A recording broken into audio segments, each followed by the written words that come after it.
Check कर लेना एक बार ऑडिबल है। Hello hello hello hello hello hello hello या ओके, शुरू करें। आई होप वीडियो क्लियर है। Thank you. Audio focused. Hello hello hello. Good evening guys, good evening. Let's wait for some time.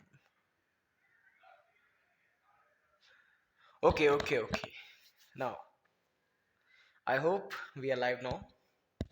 Live आ चुके हैं आप सभी के समक्ष। वीडियो थोड़ा क्लियर आई थिंक नहीं हो पा रहा है क्या?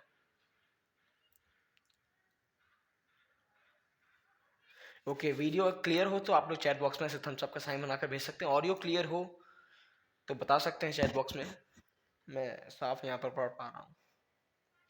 Okay okay okay, good evening guys, good evening good evening good evening everyone. And first of all we all will warm up our body, our mind and be prepared with our notes. क्या करना है?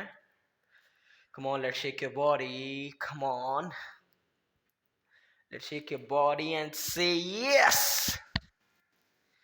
Okay, so now we are fully prepared for our day 5, Brahmastra of selling, my dear friends. मैं अक्षय श्रीवास्तव स्वागत करता हूं आप सभी का डे 5 में, 5वें दिन, 5वीं कक्षा, 5वां लेवल, ब्रह्मास्त्र ऑफ सेलिंग।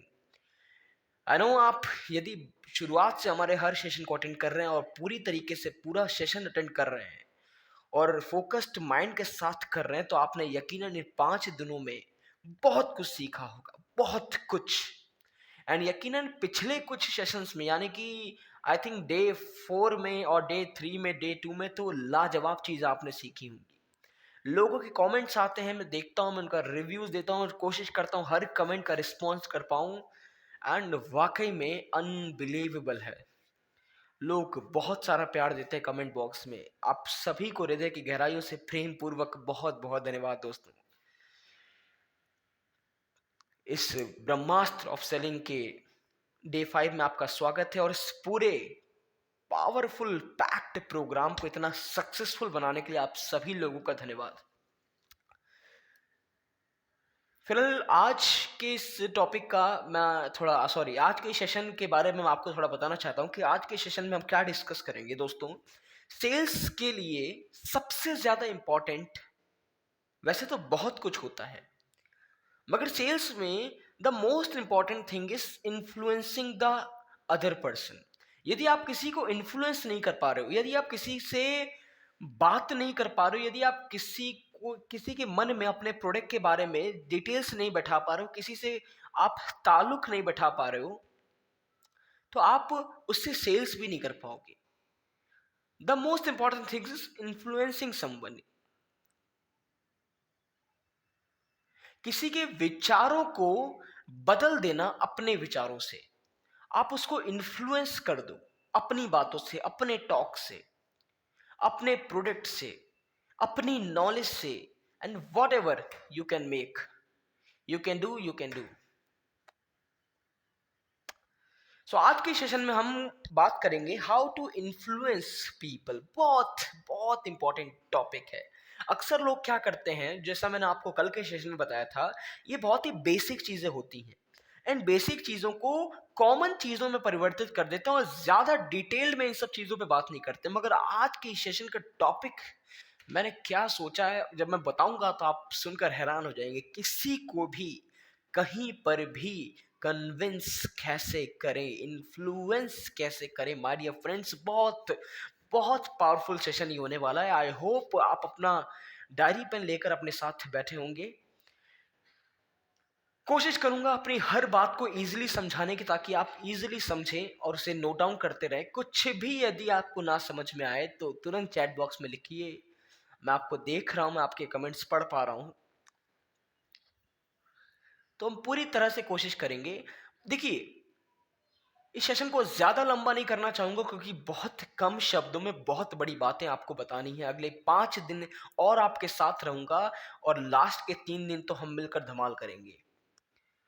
फिलहाल आज डे 5 है, आप सभी का पुनः स्वागत करता हूं और ज़्यादा समय ना लेते हुए बढ़ते हैं अपने टॉपिक की तरफ। आज का सेशन बिल्कुल भी लंबा नहीं होगा। पहले बता दूं पूरे सेशन में क्या होने वाला है। आज हम इन्फ्लुएंसिंग पीपल पर बात करेंगे, स्ट्रेटजीज देखेंगे, टेक्निक्स देखेंगे, जानेंगे इन्फ्लुएंसिंग का मतलब क्या होता है और टोटल 7 पॉइंट डिस्कस करूंगा। देखिए रूल्स तो हैं सिर्फ 5 पॉइंट, 5 स्ट्रेटजीज, 5 टेक्निक्स शेयर करने की, मगर मैं आपके साथ 7 चीजें शेयर करूंगा जिनसे आप अपने सामने वाले प्रोस्पेक्ट को, अपने कस्टमर को, आपके सामने जो भी व्यक्ति बैठा है, आप उसे कैसे इन्फ्लुएंस कर सकते हैं। किसी को भी कहीं पर भी कभी भी कन्विंस कर सकते हैं आप, क्योंकि आपने इस सेशन को पूरा अटेंड किया, तभी ऐसा संभव हो पाएगा। तो बढ़ते हैं पहले पॉइंट के साथ।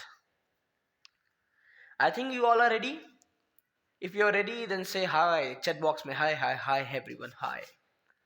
I hope you all are doing great. Okay, so basically influencing. Influencing की पहले थोड़ी बात करते हैं। इन्फ्लुएंसिंग होता क्या है? इन्फ्लुएंसिंग का मतलब होता है कि जब आप अपने विचारों से किसी अदर पर्सन के विचारों में बहुत बड़ा परिवर्तन ला सकें। और इन्फ्लुएंसिंग के लिए क्या क्या जरूरी होता है ये हम इस पूरे सेशन में डिस्कस करेंगे। तो किसी के विचारों में बदलाव लाना अपने विचारों से कैसे संभव हो पाता है, और खासकर सेल्स में कैसे संभव हो पाएगा, जब आप अपनी ऑडियंस को जानेंगे। जी हाँ my dear friends, know your target audience. मेरा पहला आज का पॉइंट है, know about your target audience. आपकी टारगेट ऑडियंस आखिरकार है कौन, यह आपको पता होना चाहिए। ऑडियंस इन द सेंस आपका प्रोस्पेक्ट कौन है, आपका कस्टमर कौन है, आप किससे प्रोडक्ट दे रहे हैं, आप किसके साथ सेल्स कर रहे हैं, कैसा रिलेशनशिप बिल्ड कर रहे हैं। इस पॉइंट पर थोड़ा डीपली बात करते हैं। नो योर टारगेट ऑडियंस जरूरी क्यों होता है? देखिए आप किसी के साथ भी सेल्स कर रहे हैं, पहले उसके बारे में जानिए कि आप उसके बारे में जानिए कि आप उसे दे क्या रहे हैं, और दूसरी चीज वो आपसे खरीद क्यों रहा है। इन दोनों चीजों पर फोकस करिए। आप उसे दे क्यों रहे हैं और वो आपसे खरीद क्यों रहा है। जब ये दोनों चीजें पता होंगी तो आप अपने टारगेट ऑडियंस को समझ पाएंगे। टारगेट ऑडियंस जरूरी क्यों होता है समझना। किसी को भी सेल्स कर दोगे? नहीं सर, टारगेट ऑडियंस पे सेल्स काम करता है। किसी को भी कुछ भी नहीं बेचना, अपनी टारगेट कस्टमर को, पोटेंशियल कस्टमर के साथ सेल करनी है, जो वास्तविकता में आपसे खरीद सकता है, वास्तविकता में जरूरत रखता है आपसे खरीदने की। For an example, if you are a comb seller, आप कंघी बेचते हैं, तो आपका टारगेट ऑडियंस, आपका पोटेंशियल कस्टमर कौन है? कोई गंजा व्यक्ति चाह कर भी आपका टारगेट ऑडियंस या फिर पोटेंशियल कस्टमर नहीं हो सकता सर। आप चाह कर भी उसे कंघी नहीं बेच सकते। गंजे को यदि कंघी बेच भी दी तो किस काम की? ना उसके लिए वो कंघी काम की, ना आपके लिए वो कस्टमर काम का। एक बार सेल्स करके क्या कमा लोगे?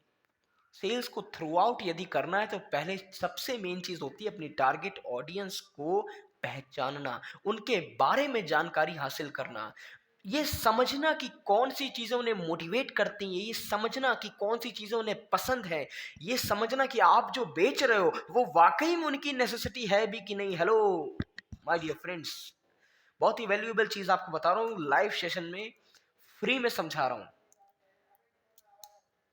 इंपॉर्टेंट, वेरी इंपॉर्टेंट, मार्क कर लीजिए। No your target audience, know your potential customer.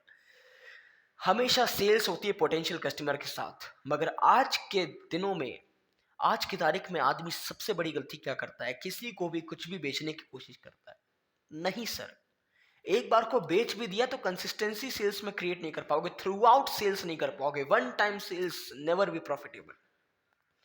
पहली सेल्स तो हमेशा रिलेशनशिप बिल्ड करने के लिए होती है, वो प्रॉफिट कमाने के लिए नहीं होती है। प्रॉफिट कमा भी लिया तो क्या करोगे इतने छोटे प्रॉफिट से, क्योंकि वन टाइम प्रॉफिट है, क्योंकि अगली बार सेल्स ही नहीं होने वाली है, आपको भी मालूम है, क्योंकि आपने अपनी टारगेट ऑडियंस को नहीं बेचा सामान। हेलो, फोकस के साथ बने रहिएगा मेरे साथ। टारगेट ऑडियंस को चूज करना बहुत ही इंपॉर्टेंट होता है सर। और जिस व्यक्ति ने अपने टारगेट ऑडियंस को समझ लिया, यानी कि अपने कस्टमर को समझ लिया, कस्टमर को समझ लिया, तो उसे पता है कि सेल्स किसके साथ करनी है। यानी कि आपके पास ऑलरेडी लीड्स आ चुकी हैं, आपको पता है कि हमें परफेक्टली किसके लिए कंटेंट, फॉर एग्जांपल देखिए मैं कंटेंट क्रिएटर हूं, मुझे पता है मेरी ऑडियंस कौन है, मुझे पता है मुझे वीडियोस वही लोग देखते हैं जिनकी सोच बहुत बड़ी है, मुझे पता है मेरी वीडियोस वही लोग देखते हैं जो कि बहुत प्रोफेशनली वर्क करना चाहते हैं। They are not the employees of any company, they are business minded persons. तो मुझे पता है कंटेंट कैसे क्रिएट करना है, मैं उसी प्रकार का कंटेंट क्रिएट करता हूं। अपने चैनल पे कोई भी फालतू चीजें अपलोड नहीं करता हूं, या जो मन में आए वो अपलोड नहीं करता हूं, बहुत ही सोच विचार करके कंटेंट अपलोड करता हूं। क्यों? क्योंकि मुझे पता है मेरी टारगेट ऑडियंस कौन है, मुझे पता है क्या उन्हें मोटिवेट करता है, मुझे पता है वो क्या देखना पसंद करते हैं, मुझे पता है किस वीडियो पर सबसे ज्यादा व्यूज आ सकते हैं। उसी के हिसाब से वीडियोस का स्ट्रक्चर डिजाइन होता है, उसी के हिसाब से कंटेंट का स्ट्रक्चर डिजाइन होता है माय डियर फ्रेंड्स। बट ये कैसे होता है? क्योंकि पता है टारगेट ऑडियंस कौन है। बात को समझ में आ रही, बात फॉलो कर रहे हैं तो लिखिए यस। आई थिंक बहुत ही सिंपली मैंने समझाने की कोशिश करी है। Know your target audience my dear friends. Hello, बढ़े आगे, move forward, can we move forward? लिख दीजिएगा, लिख दीजिएगा हेलो।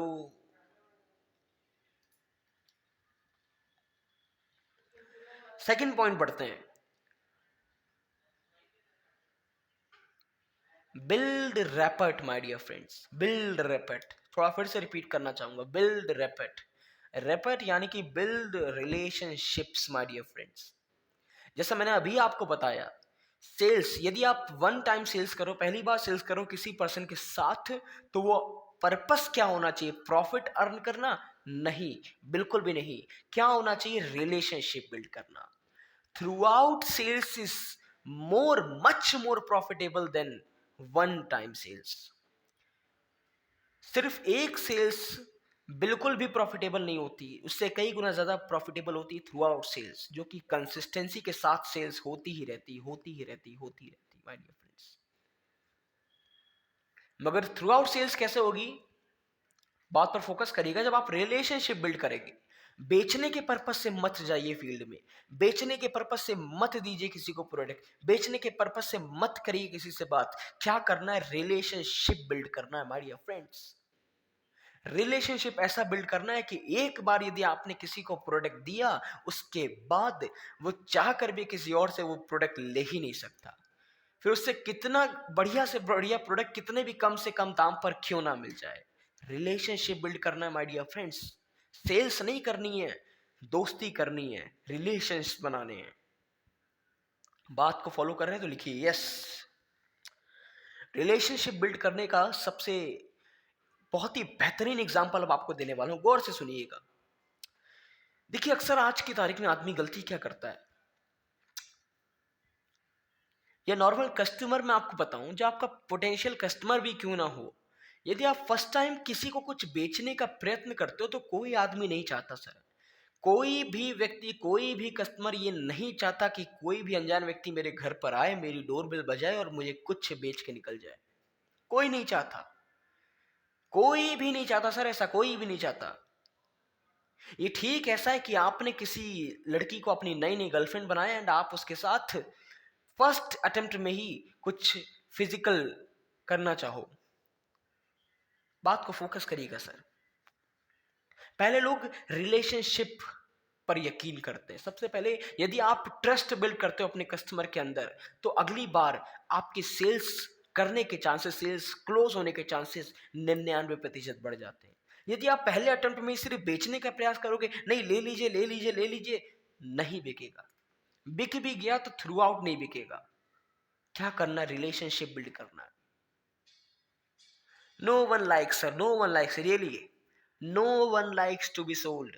किसी को बिकना पसंद नहीं है कि कोई भी अनजान व्यक्ति आए, डोरबेल बजाए टन टन और ये फलाना प्रोडक्ट बेच के निकल जाए।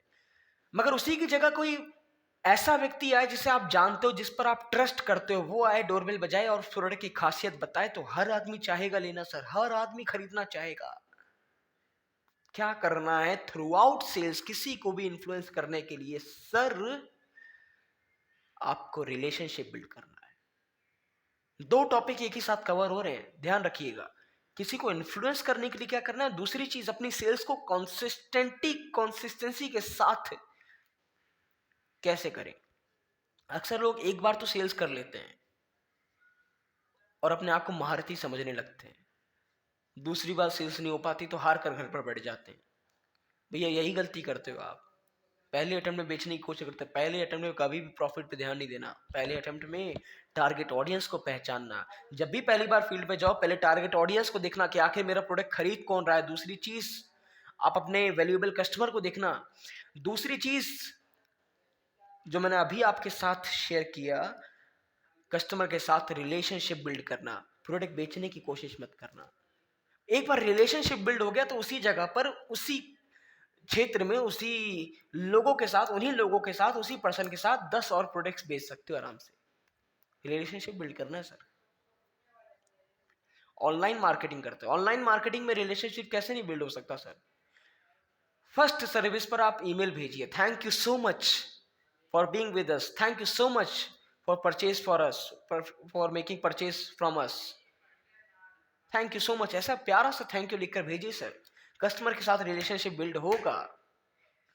चाहे फिजिकल हो चाहे डिजिटल हो, रिलेशनशिप बिल्ड करना जरूरी है। एंड मैं फिजिकल डिजिटल की तो बात ही नहीं कर रहा हूँ, सेल्स तो चाहे जैसे आप करो, ये पॉइंट तो बहुत ही नेसेसरी है। Okay, so can we move forward, can we move forward, tell me in the chat box, can we move forward. अच्छा, एक चीज जो मैंने आई थिंक थर्ड सेशन में शेयर करी थी, बहुत इंपॉर्टेंट था सर। थर्ड सेशन आज भी आपको बता रहा हूँ, थर्ड सेशन की तारीफ करता हूँ क्योंकि गलती से कुछ ऐसा कर दिया था जो आपके लिए बहुत हेल्पफुल रह गया। 2 दिन का कंटेंट एक दिन में प्रिपेयर करके दे दिया, टक टक टक टक टक, रुका ही नहीं सर, बोलता गया। और उसमें इतनी महत्वपूर्ण बातें मैंने आपको बता दी कि आज भी उसकी खुद मिसाल दे रहा हूं कि उसमें जो इंपॉर्टेंट मैंने बताया वो शायद यदि आपने मिस कर दिया तो आपने 10 दिन का क्या सब कुछ खो दिया सर। आपने 1 मिनट भी फिर मेरा सेशन देखा तो आपने कुछ नहीं सीखा। थर्ड मैंने आपको यही चीज एक चीज बताई थी, प्रोडक्ट कब बिकता है, जब आप, एक्सक्यूज मी,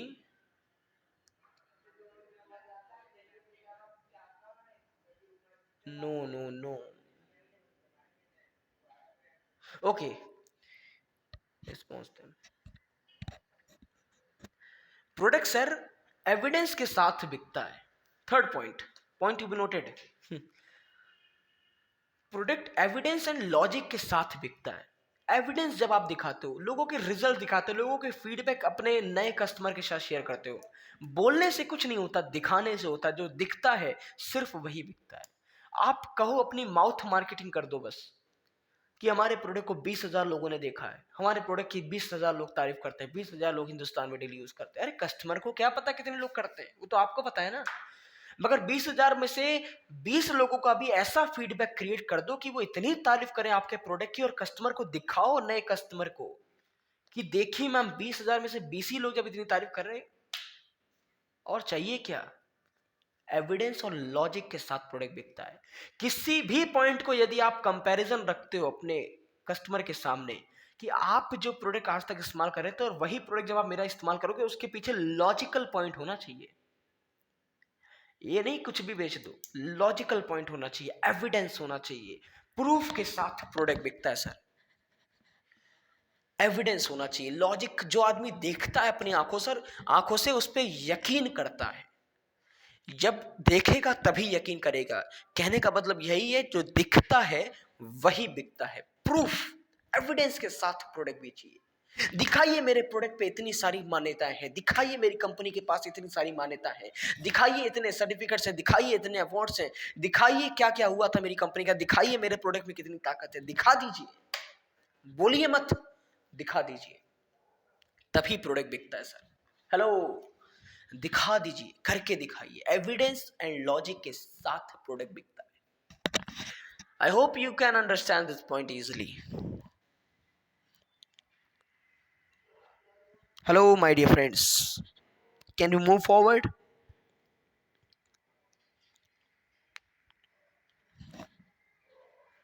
अच्छा, बातें करने का समय आए तो लॉजिक और इमोशन के साथ बातें करिए।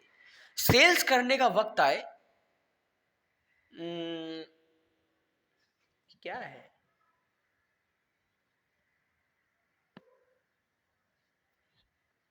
नहीं, नहीं। हाँ जी, सॉरी। एक्चुअली मैं ये बताना चाह रहा था कि जब भी बातें करने का वक्त आए, तो आप एविडेंस और लॉजिक के साथ बातें करिए। मतलब कस्टमर के साथ इंटरेक्शन हो तो एविडेंस के साथ बात करिए, लॉजिक के साथ बात करिए। बट व्हेन सेल्स का जब टाइम आता है, बात पर फोकस करिएगा। नेक्स्ट पॉइंट बताने जा रहा हूं। बात पर फोकस करिएगा कि जब सेल्स का टाइम आता है तब इमोशंस को प्रयोग में लीजिए। बातें तो लॉजिकली होनी चाहिए, सेल्स इमोशनल होनी चाहिए। इंडिया में इमोशन के साथ सेल्स होती है। इमोशनल होकर सेल्स करिए। इमोशनल यानी इन द सेंस ब्लैकमेल नहीं सर। नहीं, नहीं, नहीं। लॉजिक के साथ बातें करिए, एविडेंस दिखाइए, प्रूफ दिखाइए और सेल्स इमोशनल होकर करिए। सेल्स करते वक्त लॉजिक मत अपनाइए। सेल्स तो इमोशनली होगी। Emotionally accurate, accurate sir, yes. बातें जब हो, इंटरेक्शन जब हो तो लॉजिक को अपनाइए। सेल्स क्लोज करनी हो तो इमोशनल हो जाइए। सिंपल सा फंडा है। सेल्स करते वक्त कोई लॉजिक मत अपनाइए। सेल्स करते वक्त कोई एविडेंस, कोई प्रूफ मत की बात मत करिए, कोई कैलकुलेशन मत करिए। सेल्स करते वक्त कस्टमर को एहसास दिलाइए, इमोशनल हो जाइए कि इस प्रोडक्ट से उसको क्या मिल सकता है। इस चीज पर फोकस करिए। उस वक्त ये फोकस मत करिएगा कि हमारे पास ये है, हमारे पास ये प्रूफ है, हमारे पास ये एविडेंस है, ये हमारे पास एविडेंस है, ये प्रूफ है, ये कैलकुलेशन है। नहीं, नहीं, नहीं। ये कब करना है? बात करते वक्त। सेल्स जब करने की बारी आ जाए तो इमोशनल हो जाइए सर। थोड़ा सा ब्रेक लेते हैं, एक बार फिर से सारे पॉइंट्स रिपीट करते हैं, 1 to 1 शुरू से शुरू करते हैं। बहुत ही छोटे छोटे पॉइंट्स, इसलिए छोटी छोटी बातें में खत्म हो जाते, समझ नहीं पाता और क्या समझाऊं। फालतू बोलना भी थोड़ी ना अपन को, कम समय में ज्यादा बात करनी है। पहली चीज, know your target audience my dear friends. अपनी टारगेट ऑडियंस को पहचानिए। कौन आपका कस्टमर है, कौन आपका पोटेंशियल कस्टमर है, किस प्रकार के लोग आपको देखना पसंद करते हैं, किस प्रकार के लोग आपसे खरीदना पसंद करते हैं। एंड जो लोग खरीदते हैं उनको भी पहचानिए कि क्या है जो उन्हें पसंद आता है। फीडबैक लीजिए उनसे, क्या है जो उन्हें मोटिवेट करता है। इसी प्रकार आप अपनी टारगेट ऑडियंस पर फोकस कर सकते हैं। दूसरी चीज, रैपिड बिल्ड करिए सर, रिलेशनशिप बिल्ड करिए। बेचने का प्रयत्न मत करिए, दोस्ती करना शुरू कर दीजिए, रिलेशनशिप बिल्ड करिए sir. Hello my dear friends. तीसरी चीज, लॉजिक और एविडेंस के साथ बात करिए। एविडेंस देकर प्रोडक्ट सेल आउट करने की कोशिश करिए, प्रूफ दिखाइए, कस्टमर के फीडबैक को शेयर कीजिए। अर्लियर कस्टमर के यानी पुराने कस्टमर के फीडबैक को नए कस्टमर के साथ शेयर कीजिए। एविडेंस दीजिए, प्रूफ दीजिए। उसके बाद इमोशनल होकर, अपील टू इमोशनल होकर सेल करिए। सेल्स करते वक्त इमोशनल हो जाइए। उन चीजों पर फोकस करिए कि आप कस्टमर को क्या दे सकते हैं, कस्टमर को आपसे क्या चाहिए। देखिए, आपको एक किस्सा बताता हूं। वैसे मैंने कहा था किस्से कहानी पर फोकस नहीं करूंगा, मगर समझाने के लिए बहुत अच्छा टॉपिक है। एक बार एक सेल्समैन किसी व्यक्ति को कूलर बेच रहा होता है। अब वो क्या करता है, बातें तो बहुत अच्छी करता है, वो एक एक चीज बताता है सर। और ये आप कंपैरिजन अभी करता हूं किसी और चीज के साथ, आप बहुत अच्छे से समझ जाएंगे। तो बातें बहुत अच्छी करता है कूलर के लिए। वो कहता है मेरे कूलर में ऐसा है सर, मेरे कूलर में ये फुल्ली इलेक्ट्रॉनिक कूलर है सर, इसमें आपकी बिजली बहुत बचत हो जाएगी, ये पूरा ऑटोमेटिक है सर, इसमें आपको कुछ नहीं करना पड़ेगा, रिमोट कंट्रोल कूलर है सर, जैसे एसी को रिमोट से कंट्रोल करते हैं कूलर भी रिमोट कंट्रोल है सर। एंड में सर इतनी सारी उसने बातें बोली, मगर कस्टमर ने एंड में जाकर उससे पूछा कि भाई क्या आपका कूलर मुझे गर्मियों में सर्दियों का एहसास दिलवा सकता है? नोट करिए सर, नोट करिए मैंने क्या बोला, अपने दिमाग में एक बार घुमाइए इस बात को। बहुत बड़ी बात बोली। कस्टमर को क्या बता रहा था? कूलर की विशेषताएं बता रहा था, मेरे कूलर में ऐसा, मेरे कूलर में वैसा, ये ऑटोमेटिक है, ये इलेक्ट्रॉनिक है, ये फुल्ली कंट्रोल्ड है सर। वो फलानी चीजें बता रहा था। कस्टमर उससे क्या पूछ रहा है कि क्या ये गर्मी में सर्दियों का एहसास दिलवा सकता है? कस्टमर के साथ इमोशनल हो जाइए। ये सब अब चीज़ों पर फोकस करने की बारी चली गई सर, कि मेरे कूलर में ऐसा है, मेरे कूलर में वैसा है। आपको क्या बोलना था सर? ये आपको गर्मियों में भी सर्दियों जैसा एहसास करवा सकता है, क्योंकि कस्टमर को क्या चाहिए था वही चाहिए था। और आप कूलर की विशेषता बता रहे हैं। सेल्स करते वक्त इमोशनल हो जाइए, प्रोडक्ट की नॉलेज देते वक्त लॉजिकल हो जाइए। बात को समझिएगा सर। एप्पल आज दुनिया का सबसे महंगा फोन बेचता है सर, एप्पल। मगर उसकी मैन्युफैक्चरिंग कॉस्ट तो बहुत कम है, मगर फिर भी कैसे बेच पाता है? सेल्स करते वक्त इमोशनल हो जाता है। फिर वो फीचर्स नहीं बताते हैं। एप्पल, एक मैं आपको एक बताऊं, एक एड अभी मैं स्टडी कर रहा था एप्पल के बारे में। वेयर अदर कंपनीज, जब भी कोई अदर कंपनी कोई अपने मोबाइल में ऐसा कुछ लॉन्च करती है कि इतना आपको स्टोरेज दे देंगे, तो वो स्टोरेज की बात करती है, 32 GB स्टोरेज, 64 GB स्टोरेज, ऐसे स्टोरेज की बात करती है। वो म्यूजिक की बात करती है कि आप इतना म्यूजिक सुन सकते हो। एप्पल, मैंने देखा ऐड में, एप्पल बता रहा था स्टोरेज पर तो सर फोकस ही नहीं किया उसने। उसने कहा 1000 गाने अपने फोन में रखो, कोई प्रॉब्लम नहीं। 1000 गाने चाह कर भी एडिटिंग करके नहीं अपलोड कर सकता, साथ ही साथ दिखा नहीं सकता, मगर बात पर फोकस करिएगा। उसने क्या किया? कस्टमर के इमोशंस को ऑब्जर्व किया। कस्टमर को क्या चाहिए? गाने सुनने। उसको स्टोरेज जानने से मतलब नहीं है, जितना उन्हें स्टोरेज के फायदे से मतलब। उसने कहा 1000 गाने स्टोर करके रख सकते हो। चुल्लू मच गई है जी, पसंद आ गई ये बात कि 1000 गाने एक फोन में स्टोर करके रखते हैं, हैंग भी नहीं होगा। कहने का मतलब सर इतना ही था कि 64 GB स्टोरेज दे रहे हैं, मगर ऐसे नहीं बोला, इमोशनल होकर सील करें।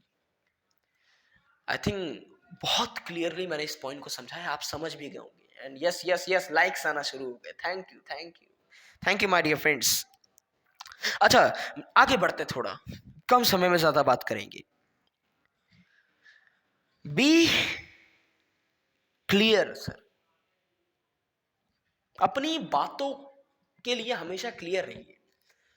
कई बार क्या होता है, कस्टमर बोल बोल में इतना बोल जाता है कि, सॉरी सर, कभी कभी क्या होता है, सेल्स पर्सन बोलने बोलने में इतना बोल जाता है, कस्टमर को पूछना पड़ जाता है इसका मतलब क्या है सर। बहुत बड़ा नेगेटिव पॉइंट होता है सर। हेलो, फोकस करिएगा। बहुत बड़ा नेगेटिव पॉइंट होता है, माइक आगे लाके बोल रहा हूँ। बहुत बड़ा नेगेटिव पॉइंट होता है। कस्टमर को ये मत एहसास दिलाइए, भले ही आपका कस्टमर आपसे कम नॉलेजेबल है, कस्टमर के पास भले ही कम नॉलेज है, आपके पास उससे ज्यादा नॉलेज है, मगर उसको कभी एहसास मत दिलवाइए कि उसके पास कम नॉलेज है। आप यदि किसी ऐसे वर्ड का प्रयोग करते हैं और उस वर्ड का मीनिंग कस्टमर को नहीं पता और वो आपसे पूछ रहा है, आपकी सेल्स में बहुत बड़ा विघ्न उत्पन्न हो रहा है सर। क्योंकि कस्टमर आपसे उसका मतलब पूछ रहा है, इसका मतलब है कि आपने सिंपल लैंग्वेज का इस्तेमाल नहीं किया, आपने साधारण तरीके से बताया ही नहीं उसको। या तो सामने से पहले ही पॉइंट क्लियर कर दीजिए सर, कस्टमर को पूछने का मौका मत दीजिए। आज की तारीख में मैं देखता हूं, एक सेल्स पर्सन जब कस्टमर को कुछ भी बताता है, A to Z कुछ भी बताता है, और कुछ ऐसा बोल जाता है कस्टमर को नहीं समझ में आता, तो कस्टमर को सामने से पूछना पड़ता है, सर इसका क्या मतलब है, ये आप क्या बता रहे हैं, मतलब इसका क्या मतलब है, इसका क्या मतलब हुआ। सर वो कस्टमर है, जहां उसने ऐसा पूछा, ये बात यही आ गई कि उसके पास नॉलेज कम है, आपके पास नॉलेज ज्यादा है। मगर उसी वक्त यदि आप अपने पॉइंट को उसी वक्त उसको समझा देते आसान भाषा में कि मैम इसका मतलब होता है फलाना ढिमकाना कुछ भी है, तो उसको ऑटोमेटिक समझ में आएगा। उसको पूछने का मौका नहीं दीजिए। बी क्लियर सर, फोकस्ड के साथ बात करिए, क्लियर होकर एकदम। आपकी हर बात, आपका हर स्टेटमेंट, आपके मुंह से निकला हर शब्द क्लियर होना चाहिए, कट एंड क्लियर। कस्टमर पूछे ही ना आपसे सर बाद में कि इसका मतलब क्या है। ये बहुत बड़ा नेगेटिव इफेक्ट होता है, बहुत बड़ा नेगेटिव पॉइंट होता है। बता कर जा रहा हूं, फ्री में दे रहा हूं वैल्यूएबल चीजें, सुन लेना। किसी को इन्फ्लुएंस कर रहे हो, कभी ऐसे शब्दों का इस्तेमाल मत करो जो समझ ही ना आए। बोर्ड का पेपर नहीं दे रहे हो कि हाई फाई शब्दों का इस्तेमाल करोगे। इन्फ्लुएंस कर रहे हो टारगेट ऑडियंस को। देखो मैंने क्यों सीरियल वाइज चलते हैं, टारगेट ऑडियंस को पता चल जाएगा ना। यदि आपकी टारगेट ऑडियंस रूरल एरिया से बिलोंग करती है और आप अर्बन एरियाज में रहते हो, फॉर एन एग्जाम्पल, तो क्या अर्बन लैंग्वेज में आप रूरल लोगों को समझा सकते हो? नहीं सर। टारगेट ऑडियंस को थ्रू आउट सेल्स करने के लिए उनकी रूरल लैंग्वेज में समझाना पड़ेगा, चाह कर भी इंग्लिश उनके सामने नहीं बोल सकते। Clear and cut. कोई नहीं बताएगा, इतनी अच्छी अच्छी बातें बता रहा हूं। सही कह रहे हो sir. Be clear and cuts up towards your sales. अच्छा, अगला पॉइंट, बढ़े आगे। Can you move forward? Clear कर बातें करनी, उसके बाद आपको कॉन्फिडेंट रहकर बात करनी है। The most important thing is be confident. Sales हो या ना हो कोई दिक्कत नहीं है, कॉन्फिडेंट रहकर बात करेंगे, कुछ हो जाए। Be confident my dear friends. Fields में हमेशा कॉन्फिडेंट रहिए। कभी भी कस्टमर को यह एहसास मत दिलाइए कि आपके साथ क्या हुआ, आपने कितने रिजेक्शन ले। यदि कस्टमर को यदि सेल्स पर्सन को 10 रिजेक्शन मिल जाते हैं, 11वें कस्टमर से एकदम डिमोटिवेटली बात करते हैं, सर मेरा प्रोडक्ट ले लो, सर मैं बेचने आया हूँ, सर मेरे प्रोडक्ट में ये खासियत है। अरे कॉन्फिडेंटली बात करो यार। 10 रिजेक्शन में आपने जितना पैसा गवा दिया, क्या पता इस बार कॉन्फिडेंट होकर बात करो, 11वें में 10 गुना ज्यादा पैसा कमा लो my dear friends. Hello, 10 rejection में जितना पैसा खो दिया, 11वें में उससे 10 गुना ज्यादा कमा सकते हो। कॉन्फिडेंट रहना सीखो। पहले पॉइंट को बता रहा था तब भी उतना कॉन्फिडेंट था, आखिरी पॉइंट को बताऊंगा तब भी उतना कॉन्फिडेंट रहूंगा। चैनल शुरू किया था तब भी उतना कॉन्फिडेंट था, आज भी उतना कॉन्फिडेंट हूं। कॉन्फिडेंट के साथ जब भी उतरो फील्ड में, कॉन्फिडेंस के साथ उतरो माय डियर फ्रेंड्स। कॉन्फिडेंस कैसे बिल्ड होता है, थर्ड सेशन में डिस्कस किया था, फिर से बता रहा हूं, थर्ड सेशन को जरूर देखना, गलती से भी मिस मत कर देना। थर्ड सेशन को जरूर देखना, कॉन्फिडेंस कैसे बिल्ड होता है सर। कॉन्फिडेंस होगा तभी टारगेट ऑडियंस को ढूंढ पाओगे, कॉन्फिडेंस होगा तभी रैपिड बिल्ड कर पाओगे, कॉन्फिडेंस होगा तभी सेल्स कर पाओगे। अनकॉन्फिडेंट आदमी तो सर कहीं पूछा ही नहीं जाता। और जिस आदमी के पास कुछ ना हो, कॉन्फिडेंस हो, वो हर जगह बाजी मार जाता है। हेलो, तो बात पर फोकस करिएगा सर। कॉन्फिडेंट होकर सेल्स करिए। फील्ड में उतर रहे कॉन्फिडेंस के साथ। जितनी गर्मी है कॉन्फिडेंस के साथ, जितनी सर्दी है, कॉन्फिडेंस कम नहीं होना चाहिए। ना सुनने को मिल रहा है, कॉन्फिडेंस कम नहीं होना चाहिए। कॉन्फिडेंट आदमी बहुत ऊपर जाता है। Yes sir, yes sir, yes, एकदम सही सही सही। Be confident. अच्छा, आज का हम अपना लास्ट पॉइंट डिस्कस करते हैं। मैंने आपसे कहा था 7 पॉइंट डिस्कस करूंगा, 7वें पॉइंट पर हम बढ़ते हैं। आई होप आपने नोट डाउन जरूर किया होगा। 7 पॉइंट, इसके बाद एक थ्रू आउट रिव्यू करेंगे इसका, उसके बाद सेशन को एंड कर देंगे सर। 7वां पॉइंट है be patient sir. Hello, patient, patient वो वाला नहीं, मेडिकल वाला पेशेंट नहीं, हॉस्पिटल वाला पेशेंट नहीं, पेशेंस वाला पेशेंस। पेशेंस रखिए सर, पेटेंट बनिए, पेशेंट बनिए, पेशेंस रखिए। हेलो, पेशेंस रखिए। इन्फ्लुएंसिंग इतना आसान नहीं जितना आप सोच रहे हो, और वन टाइम प्रोसेस नहीं है कि 2 मिनट में आदमी इन्फ्लुएंस हो जाइए, 2 मिनट में आदमी इन्फ्लुएंस हो जाए। पेशेंस रखना पड़ता है सर। 2 साल लग जाते हैं एक आदमी को इन्फ्लुएंस करने में। एक्सपीरियंस बोल रहा है, 2 साल लग जाते हैं। पेशेंस ही नहीं है तो कैसे इन्फ्लुएंस करोगे? पेशेंस ही नहीं है तो सेल्स कैसे करोगे? पेशेंस ही नहीं है तो क्या बोलूं? पेशेंस रखना सीखिए सर। आई होप आपने इन 7 पॉइंट को डिस्कस किया होगा, समझा होगा, अपने आप में भी सोचकर कुछ ना कुछ नया जरूर सोचा होगा। वो आप कमेंट बॉक्स में लिख सकते हैं, लिख ही रहे हैं, देख रहा हूं। डिस्टर्ब हो जाता हूं मगर कुछ एक्स्ट्रा, कुछ बहुत बड़ा ऐसे सेंटेंस आ गया सामने तो सोचता हूँ क्या लिख दिया भैया, डर गया मैं तो आई होप इस सेशन में आपने बहुत कुछ सीखा होगा। No your target audience, building rapid relationship, product हमेशा बात करिए तो एविडेंस के साथ बात करिए, लॉजिकल बात करिए, बेफर्जी की बातें मत करिए। प्रोडक्ट बेचिए, सेल्स पर आइए तो इमोशनल होकर बेचिए। ऑब्जर्व करिए इमोशंस को। कॉन्फिडेंट रहिए। हेलो, कॉन्फिडेंस रहिए, कॉन्फिडेंट रहिए। पेशेंस के साथ सेल्स करिए, पेशेंस के साथ आदमी को इन्फ्लुएंस करिए। साथियों, ये 7 ऐसे पॉइंट थे जो कहीं भी किसी को भी इन्फ्लुएंस करते वक्त काम आ सकते हैं। एंड साथियों, बता दूं आपको, ये को रिलेटेड पॉइंट्स हैं, सीरियल वाइज ही इन टेक्निक्स को आप अपना सकते हैं। सो आई होप आज का सेशन बहुत ही हेल्पफुल रहा होगा। कम शब्दों में ज्यादा बात करी, बहुत लंबा सेशन नहीं किया। तो इस सेशन को आई होप हम यही एंड कर सकते हैं। बहुत बहुत शुक्रिया आप सभी लोगों का। फिर से बता दूं, आज 5वां दिन था, 5 दिन और मैं आपके साथ बना रहूंगा। लास्ट के 3 दिन हम धमाल करेंगे मिलकर। 5 दिन कंप्लीट हो चुके हैं।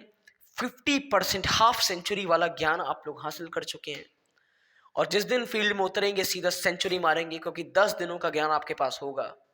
सो आई होप आप सभी एक्साइटेड हैं अगले 5 दिनों के लिए। साथियों, यदि आप अभी तक पिछले सेशंस अटेंड नहीं कर पाए, कोई बात नहीं, आप इसे देख सकते हैं, ऑलरेडी हमारे यूट्यूब चैनल पे अपलोडेड हैं। और यदि आप आगे के सेशंस में जुड़ना चाहते हैं, आपको कुछ नहीं करना, simply subscribe this YouTube channel Akshay Shrivastava motivational speaker. आप सब्सक्राइब करेंगे, शाम के 7 बजे का पहला नोटिफिकेशन आपके फ़ोन पर जाएगा, जिसका नाम है Brahmastra of selling, anybody can sell my dear friends. तो आई होप इसी के साथ मैं अपनी वाणी को विराम देता हूँ। आप सभी लोगों का बहुत बहुत धन्यवाद मुझे इतना सुनने के लिए, अपना कीमती वक्त देने के लिए। आप सभी लोगों का हृदय की गहराइयों से प्रेम पूर्वक बहुत बहुत धन्यवाद। Thank you so much for being with us. Thank you so much, thank you so very much everyone. Thank you.